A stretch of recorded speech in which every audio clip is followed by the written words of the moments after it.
सहनावतु सहनौ भुनक्तु सह वीर्यं करवावहै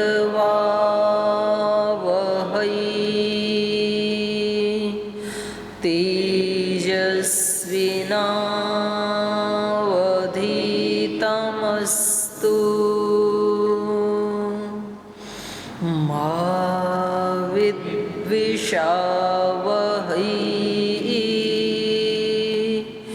ॐ शान्ति शान्ति शान्तिः।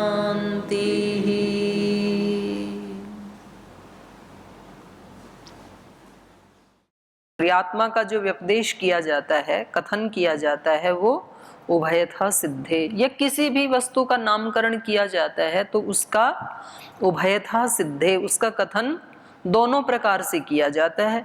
जैसे क्रियाकरणयोः कर्तरा संबंधस्य अभिधानम व्यपदेशः। क्रियाकरणयोः, क्रिया और करण का, करण मतलब यहाँ पर है प्रमाण, और क्रिया का मतलब है यहाँ पर प्रमेय, जिसकी हमें परीक्षा करनी है। क्रियाकरणयोः कर्तरा संबंधस्य अभिधानम व्यपदेश। व्यपदेश किसे कहते हैं? कथन या व्यवहार किसे कहते हैं? क्रिया और करण का कर्ता के साथ जो संबंध है, उसका जो अभिधान नामकरण है, उसको व्यपदेश कहते हैं। और वो व्यपदेश, वो कथन या व्यवहार द्विविधः, दो प्रकार का है। वो कैसे कैसे? अवयवेन समुदायस्य, एक तो अवयव के द्वारा समुदाय का कथन किया जाता है। जैसे मूलैः वृक्षः तिष्ठति, माने जड़ समेत वृक्ष है, जड़ के साथ, तृतीय है ना, मूलै वृक्षः तिष्ठति, जड़ के साथ ये वृक्ष दिखाई दे रहा है। तो यद्यपि जड़ भी तो वृक्ष में आई गई थी ना, तो अलग से जड़ कहने की आवश्यकता नहीं थी। लेकिन कभी कभी तो हम केवल वृक्ष ये व्यवहार करते हैं, तो वृक्ष कहने का मतलब क्या है? उसमें जड़ भी आ गई, तना भी, पत्ते भी, सब कुछ आ गया, फल भी, फूल भी। वृक्ष कहने से सबका कथन हो जाता है। पर कभी कभी हम क्या कहते हैं? अवयव के साथ कथन करते हैं। अवयवेन समुदायस्य, अवयव के साथ पूरे समुदाय का कथन करते हैं। जैसे कि यहाँ कर रहे हैं, मूलै वृक्षः तिष्ठति, जड़ के साथ वृक्ष दिखाई दे रहा है, खड़ा है वृक्ष, तो जड़ ना कहते तो भी वृक्ष कहने से भी जड़ का ग्रहण हो ही जाता। तो ऐसे ही स्तंभै प्रासादो ध्रियत इति, स्तंभों से ये प्रसाद धारण किया हुआ है। प्रासाद मतलब महल, कोई भवन, जैसे उसमें स्तंभ हैं, तो स्तंभों के साथ जो भवन है उस सारे का नाम ही महल है, स्तंभ अलग नहीं है। लेकिन फिर भी जब हमें विवक्षा होती है अवयव के साथ उसका कथन करने की, व्यवहार करने की, तो हम क्या कह देते हैं? स्तंभै प्रसाद ध्रियतः इति, इन स्तंभों के द्वारा ये प्रसाद धारण किया हुआ है, इन्होंने प्रसाद को, महल को धारण किया हुआ है। यद्यपि वो भी प्रसाद का ही एक पार्ट था, स्तंभ। तो ऐसे एक तो ये कथन है, इस तरह का एक तो व्यपदेश होता है, किसी अवयव के द्वारा समुदाय का कथन किया जाता है। फिर दूसरा, अन्येन अन्यस्य व्यपदेशः, अन्य के द्वारा अन्य का व्यपदेश। जैसे परशुना वृश्चति प्रदीपेन पश्यति, तो यहाँ पर परशु के द्वारा काटता है, परशुना वृश्चति, लकड़ी को काटता है, किसके द्वारा? परशु के द्वारा, कुल्हाड़े के द्वारा। प्रदीपेन पश्यति, प्रदीप से देखता है। यहाँ पर अन्य से अन्य का ग्रहण कैसे हो रहा है? देखने वाला कोई अलग है, लेकिन वो किसी अन्य साधन से देख रहा है। पश्यति क्रिया तो है, और इस पश्यति क्रिया का कोई कर्ता भी है, लेकिन ये कर्ता इस क्रिया को करने के लिए किसी साधन का प्रयोग कर रहा है। प्रदीपेन पश्यति, प्रदीप से देखता है, कुल्हाड़े से काटता है। तो यहाँ पर अन्य से माने अन्य का मतलब है यहाँ पर पहले वाला तो था अवयव से अवयवी का व्यपदेश था। जड़ एक अवयव है। जैसे हम हाथ में शरीर के बारे में कहें, हाथ सहित मैं उसके शरीर को देख रहा हूं, या पैर सहित उसके शरीर को देख पा रहा हूं, तो पैर कहने की आवश्यकता नहीं थी, क्योंकि शरीर कहने से पैर का ग्रहण हो ही गया। पर कभी कभी व्यपदेश करते समय उसकी विवक्षा ऐसी होती है कर्ता की कि किसी एक अवयव से अवयवी का कथन किया जाता है, किसी एक अवयव से पूरे समुदाय का कथन किया जाता है, और कभी कभी किसी अन्य साधन से, जैसे दीपक से देखता है, तो दीपक इसका अवयव नहीं है। पश्यति क्रिया में जो कर्ता देख रहा है, इस क्रिया में क्रिया का और कर्ता का कोई पार्ट नहीं है दीपक, बल्कि एक अन्य वस्तु है। तो दो तरह से कथन किया जाता है। अस्ति च अयं व्यपदेशः चक्षुषा पश्यति, मनसा विजानाति, बुद्ध्या विचारयति। तो ये सारे प्रयोग हम देखते हैं लोक में। चक्षु से देखता है, मन से जानता है, बुद्धि से विचार करता है, शरीरेण सुख दुखम अनुभवती इति, शरीर से सुख दुख का अनुभव करता है। तत्र न अवधार्यते किम अवयवेन समुदायस्य देहादि संघातस्य व्यपदेश अथ अन्येन अन्यस्य तद व्यतिरिक्तस्य वा इति। तो बोले ये जो प्रसंग है आत्मा वाला, इसमें तत्र न अवधार्यते, हम समझ नहीं पा रहे हैं आत्मा कहने से किम अवयवेन समुदायस्य, अवयव के द्वारा समुदाय का ग्रहण किया जा रहा है। कौन से समुदाय का? शरीर, इंद्रिय, मन, बुद्धि आदि जो हैं, देह आदि जो संघात है, इसका कथन किया जा रहा है, इसका व्यपदेश किया जा रहा है आत्मा कहने से, क्योंकि ये सब भी आत्मा के पार्ट ही हैं। न्याय दर्शन में आत्मा का लक्षण क्या बताया? इच्छा द्वेष प्रयत्न सुख दुख ज्ञानानि आत्मनो लिंगम। तो सुख दुख आत्मा के ही लिंग बताए हैं, और यहाँ पर सुख दुख किसके लक्षण हैं? मन के।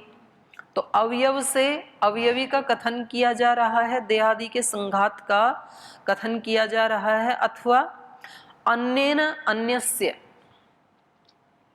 अन्येन माने शरीर तो हो गया अन्य, और अन्यस्य मतलब आत्मनः, आत्मा का कथन किया जा रहा है।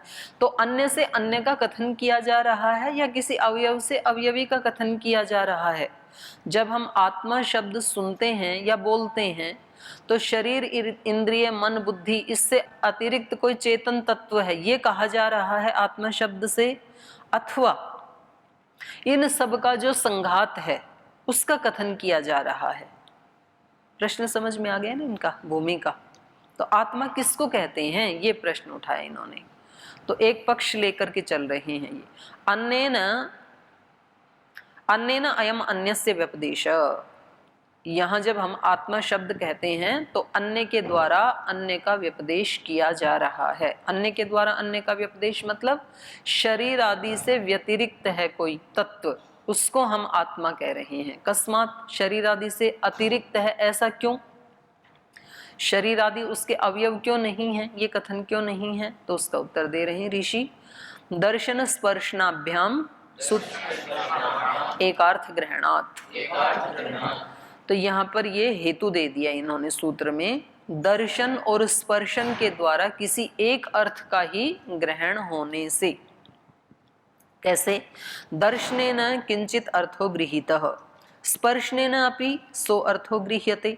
जैसे कोई व्यक्ति दर्शन के द्वारा किसी अर्थ का ग्रहण करता है, मानो कि मैं किसी आम को या किसी सेब के फल को देख रहा हूं मैं आत्मा, तो ये सेब मुझे किसके द्वारा गृहीत हो रहा है? दर्शन के द्वारा, आंख के द्वारा, चक्षु के द्वारा। दर्शनेन किंचित अर्थ गृहीत, स्पर्शनेन सो अर्थो गृह्यते।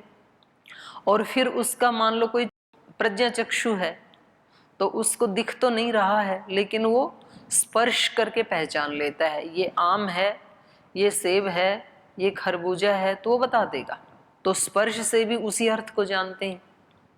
दर्शनेन कश्चित अर्थ गृहीत स्पर्शनेन अपि सो अर्थो गृह्यते, वही अर्थ वही पदार्थ स्पर्श के द्वारा भी जाना जाता है। और फिर हम क्या बोलते हैं, यम अहम अद्राक्षम चक्षुषा तम स्पर्शनेनापि स्पृशामि इति, जिसको मैंने आंख से देखा था अब मैं उसी का स्पर्श कर रहा हूं। तो जिसके पास चक्षु है उसने दूर से किसी आम को देखा और फिर वहां पास जाकर के उसको तोड़ लिया, तो इस व्यक्ति को पता है कि जिस आम को मैंने वहां से देखा था उसी आम को अभी मैं स्पर्श कर रहा हूं, तोड़ रहा हूं।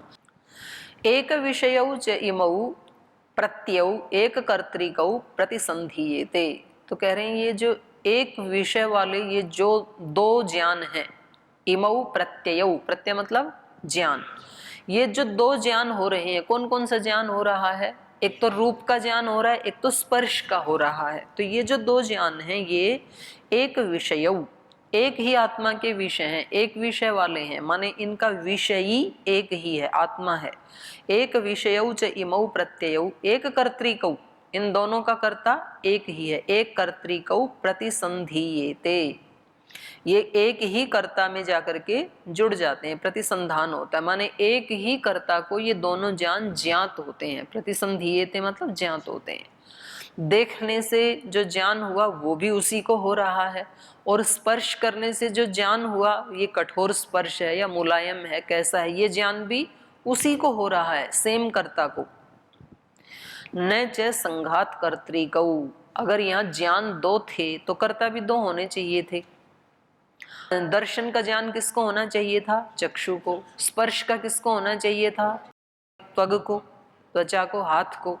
लेकिन ऐसा नहीं है, दोनों का ज्ञान किस, और दोनों का दोनों में प्रतिसंधान नहीं हो सकता, क्योंकि आंख जो देखती है उसको हाथ नहीं पहचानता है, और हाथ जिसका स्पर्श करता है उसको आंख नहीं जानती है। तो कोई एक ऐसा है जो इन दोनों को साथ मिलाता है कि जिसको मैंने देखा था उसी को अब मैं स्पर्श कर रहा हूं। देखने वाला भी मैं ही हूं, साधन उसमें चक्षु था, स्पर्श करने वाला भी मैं ही हूं, उसमें साधन मेरा हाथ था, पर मैं एक हूं। ऐसी अनुभूति होती है ना, हम सबको होती है ऐसी अनुभूति।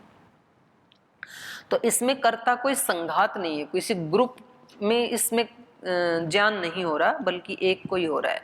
न संघात कर्तृकौ न इंद्रियेण एक कर्तृकौ, ये जो दो ज्ञान हैं ये किसी संघात को भी, पूरे शरीर को भी ये ज्ञान नहीं हो रहा है, पूरे संघात को, आत्मा, शरीर, इंद्रिय, अर्थ आदि को भी। न इंद्रियेण, और एक एक अलग अलग इंद्रिय से भी ये ज्ञान नहीं हो रहा है, बल्कि किससे हो रहा है, आत्मा से। इन दोनों से भिन्न कोई है। तद योऽसौ चक्षुषा त्वगिन्द्रियेण च एकार्थस्य ग्रहीता भिन्न निमित्तौ अनन्य कर्तृकौ प्रत्ययौ समान विषयौ प्रतिसंदधाति। तो कह रहे हैं तद योऽसौ, यह जो इन दोनों से भिन्न है, चक्षुषा त्वगिन्द्रियेण च, दर्शन किससे करता है, चक्षुषा। रूप का दर्शन, रूप का ज्ञान हो रहा है इसको चक्षुषा। त्वग इंद्रियेण च, और स्पर्श का ज्ञान हो रहा है त्वग इंद्रिय से। एकार्थस्य गृहीता, एक ही पदार्थ को ग्रहण करने वाला है ये। आंख से उसी आम को देखा था और अब उसी को हाथ से तोड़ रहा है। एकार्थस्य गृहीता भिन्न निमित्तौ, कर्ता एक ही है लेकिन निमित्त इसके पास दो हैं। एक निमित्त है चक्षु, दूसरा निमित्त है त्वक। अनन्य कर्तृकौ, लेकिन कर्ता दो नहीं है, अन्य कर्तृकौ नहीं है ये दो ज्ञान, बल्कि क्या है, अनन्य कर्तृकौ, एक ही कर्ता के ज्ञान है दोनों। अनन्य कर्तृकौ प्रत्ययौ, ये दोनों ज्ञान समान विषयौ, एक ही पदार्थ के विषय में है। समान विषयौ प्रतिसंदधाति, एक ही विषय माने वो जो आम था उसके विषय में जो एक रूप का और जो एक स्पर्श का जो ज्ञान था, इन दोनों को अनन्य कर्ता माने एक ही कर्ता प्रतिसंदधाति जोड़ता है अंदर। इसका रूप ऐसा था, स्पर्श ऐसा है। सो अर्थांतरभूत आत्मा, और ये जो स्पर्श करने वाला अनन्य करता है, ये कौन है? इन दोनों पदार्थों से भिन्न, माने इन दोनों ज्ञानों से भिन्न आत्मा है।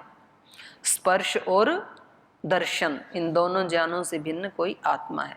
कथम पुनः इंद्रियेण एक कर्तृकौ, कथम पुनः न इंद्रियेण एक एक कर्तृकौ। बोले क्यों इसमें आत्मा क्यों मानते हैं, दो कर्ता क्यों नहीं मान लेते हैं? दो इंद्रियां है ना, चक्षु से रूप का ज्ञान हुआ, त्वक इंद्रिय से स्पर्श का ज्ञान हुआ, तो ऐसे ही मान लेते हैं कि दो कर्ता हैं। रूप का ज्ञान चक्षु से हुआ, स्पर्श का ज्ञान त्वक इंद्रिय से हुआ, ऐसे क्यों नहीं मान लेते हैं? इंद्रियम खलु स्व स्व विषय ग्रहणम अनन्य कर्तृकम प्रतिसंधातुम अर्हति। बोले जो इंद्रियां हैं वो स्व स्व विषय ग्रहणम, अपने अपने विषय का ग्रहण करने में अनन्य कर्तृकम सक्षम है, उसको किसी दूसरे कर्ता की आवश्यकता नहीं है, अनन्य कर्तृक है। जैसे चक्षु को रूप देखने के लिए हाथ की या घ्राण इंद्रिय की सहयोग की आवश्यकता नहीं है, तो वो देख लेगी सारे रूप, उसी को कर्ता मान लेते हैं। और जो त्वग इंद्रिय है वो स्पर्श कर लेगी। तो ऐसे पांचों इंद्रियां अपने अपने विषय का ग्रहण करने में क्या है? अनन्य कर्तृक। तो हम फिर उस ज्ञान को एक जगह जोड़ लेंगे। इंद्रियम खलु स्व स्व विषय ग्रहणम अन्य कर्तृकम प्रतिसंधातुम अर्हति, उसको जोड़ा जा सकता है दोनों ज्ञानों को। न इंद्रियांतरस्य विषयांतर ग्रहणम इति, बोले किसी दूसरी इंद्रिय से किसी दूसरे का ग्रहण तो होता नहीं है, समान विषय वाले हैं ना, माने समान अधिकरण वाले हैं ये इंद्रियां, सबका अपना अपना एक विषय है। चक्षु का रूप, त्वक का स्पर्श, घ्राण का गंध, जिह्वा का रसनेन्द्रिय का रस, तो अपना अपना ज्ञान सब कर लेंगे। पांच विषयों के अतिरिक्त कोई पदार्थ नहीं है संसार में, पांच विषयों में सब सिमट जाएंगे और सब अपना अपना ग्रहण कर लेंगे, और फिर हम उनको एक जगह जोड़ देंगे, सभी ज्ञानों को एक जगह जोड़ लेंगे। तो इसमें आत्मा को मानने की कोई आवश्यकता नहीं है। कथम न संघात कर्तृकौ, ये सारे ज्ञान संघात कर्तृक क्यों नहीं है? इन सब का एक संघात पांचों इंद्रियों का और साथ में मन भी जोड़ दो, तो ये जितने भी ज्ञान हो रहे हैं ये आत्मा कर्तृक नहीं है, बल्कि क्या है? संघात कर्तृक है। ऐसा हम माने तो एक खलु अयम भिन्न निमित्तौ स्वात्म कर्तृकौ प्रतिसंहितौ प्रत्ययौ वेदयते न संघात। उसका उत्तर दे रहे हैं नहीं, आप संघात को कर्ता नहीं मान सकते हैं, बल्कि एक खलु अयम, एक ही है कर्ता, तो जो कैसा है? भिन्न निमित्तौ, भिन्न भिन्न निमित्त हैं उसके। वो रूप का ज्ञान चक्षु से करता है, गंध का ज्ञान घ्राण के निमित्त से करता है, शब्द का ज्ञान कर्ण के निमित्त से करता है, तो निमित्त इसके भिन्न भिन्न हैं। स्वात्म कर्तृकौ, स्वात्म कर्तृकौ मतलब स्वयं कर्तृक, माने मैंने ही ऐसा किया है, मैंने ही देखा, मैंने ही स्पर्श किया, मैंने ही सूंघा, मैंने ही जाना, ऐसा ही तो बोलता है व्यक्ति।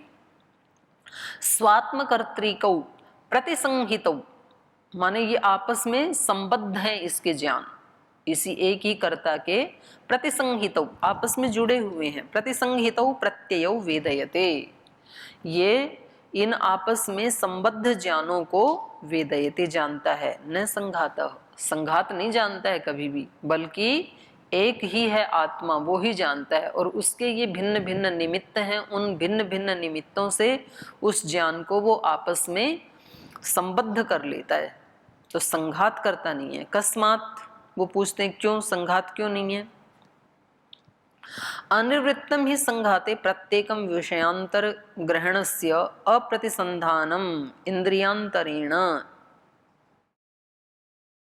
तो ये कह रहे हैं अनिवृत्तम, पहले इन्होंने प्रसंग उठाया था दूसरे अध्याय में, ये प्रसंग पहले भी चला था जहाँ प्रमेयों का इन्होंने चर्चा की थी, तो वहां पर ये प्रसंग आया था। तो कह रहे हैं अनिवृत्तम, अभी आपने उसकी निवृत्ति नहीं की है, जो हमने दोष दिखाया था आपको कि यदि इंद्रियों को आप कर्ता मानेंगे तो एक बड़ा सा प्रकरण आया था द्वितीय अध्याय में, ये दोष आएंगे। तो कह रहे हैं अनिवृत, ये हम पहले ही कह चुके हैं आपको, और आपने उसका अभी तक निवारण नहीं किया है, वो दोष अभी निवृत्त नहीं हो पाया है। अनिवृतम ही संघाते, संघात में प्रत्येकम विषयांतर ग्रहणस्य, प्रत्येक इंद्रिय अपने अपने विषय का ग्रहण तो कर लेगा, लेकिन संघात कौन करेगा?